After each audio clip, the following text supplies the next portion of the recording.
Welcome back to Life to the Max. You know, Dan Monskey has an adventuresome spirit, so it is the perfect marriage when Dan Monskey meets the Grand Canyon. Wow, oh, look at that, look at that. There's rafts down there running the river. Wow, there's so little of the river you get to see from here. I wonder what a river trip through the Grand Canyon would be like. The easiest way we can do it is if everyone just lines up, we'll run the pile of gear.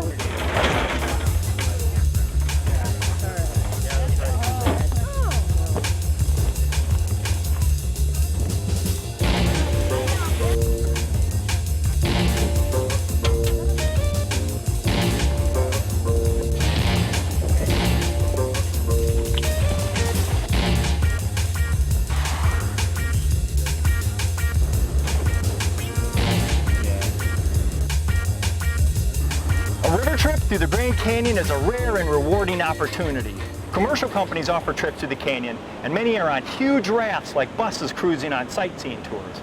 But my favorite way to explore the canyon is on a private trip where the group plans their own adventure and navigates the entire 225 miles or more to the takeout, all on their own. All right, our group's ready to launch. Let's get to the river. The National Park Service limits the number of private trips allowed in the canyon each year, so permits are difficult to acquire.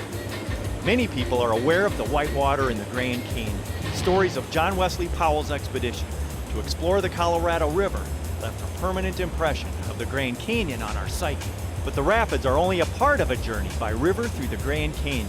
For me, the great thing about getting out here is just getting to know this place a little bit better, hanging out with some friends, running some fun rapids, and just kind of rethinking like what kind of things in my life I could do without. When the voyage begins, you slip into a different lifestyle.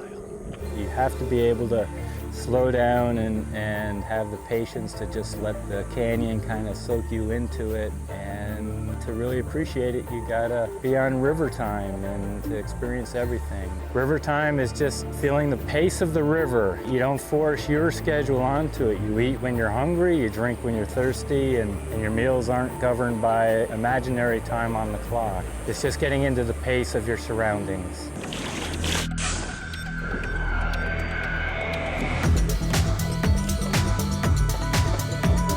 Meals on a river trip in the Grand Canyon seem a little more extraordinary, almost gourmet by the look of these rations.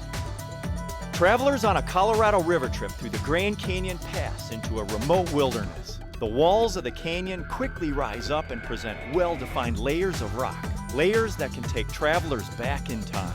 It's a geologist's paradise, and for the curious, it's a great place to learn about our world. That's one of the lava flows that came over the side of the canyon there. So it's like a lava waterfall coming down into the canyon. Would have been glowing red and oozing, hitting the river, steaming, and damming it up. Cool stuff. Every geologist, of course, wants to float the Grand Canyon at some point in their career.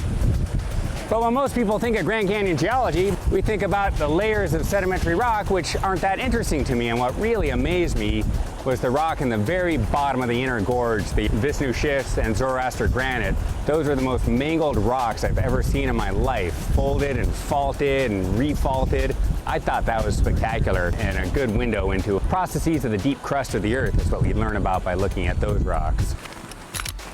Hey, I want to show you a place that's incredible here in the canyon. We call it the Dollhouse. Follow me.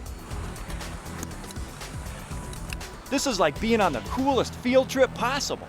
The Grand Canyon is a fantastic environment in which to learn and observe the amazing and interesting forces of nature on our planet.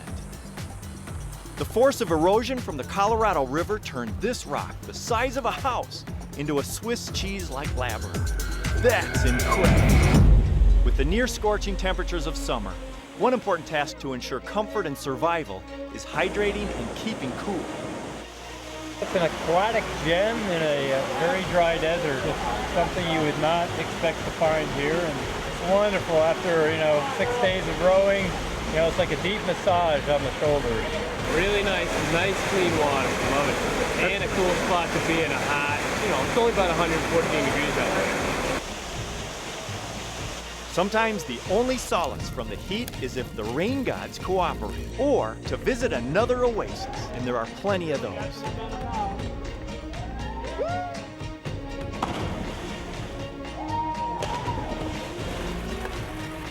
Hey, we're visiting a place in the Grand Canyon called Amoeba.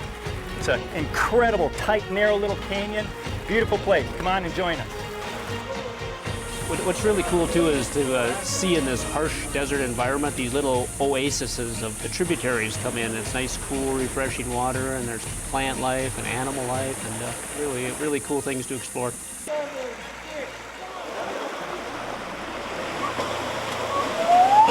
I'm lining up here for my booth off the cliff, and I've got to make sure I bank left. On to the next paradise. I think I'm jumping in.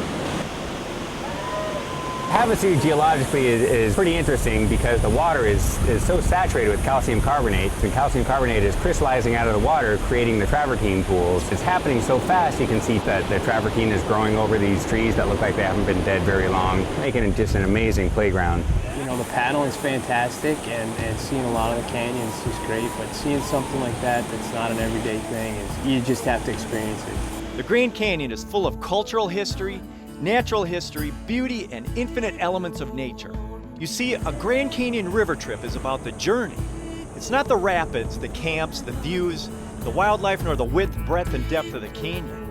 It is about the intimacy of the whole experience, the nomadic lifestyle of flowing through space and time, enjoying and absorbing to the fullest all the opportunities that come along until it ends at the takeout. Because you never know when, or even if, you will ever be able to come back. A river trip here is a microcosm of life itself. There may only be one opportunity to live it. Make the most of it as you pass through on your journey. Enjoy your adventures. For more information on Life to the Max, go to our website at lifetothemax.tv.